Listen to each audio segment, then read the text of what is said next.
there. So here's Heyo app. So to install it on iOS, just go to the App Store app here and then just tap Get. This is how you will install it. Confirm with your password or Touch ID. Uh, and then, yeah, you can just wait until it downloads. So it's 93.7 megabytes, around 94 megabytes. It just has only few ratings, but they're pretty good, and it's climbing in the top charts in the app stores. So yeah, and then yeah, so this is one of those apps similar to Omegle or Monkey app or some other like random video chat apps, but I think it's also it's a bit better quality, I guess.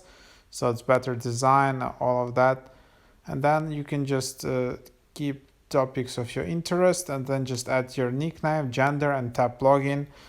And yeah, I guess something like that. Follow the instructions. Okay, so let's just try to do it together. Let's just tap login. What's your native language? And there you have it. And then you just need to give access to your camera and microphone, and then you will be able to start using the app.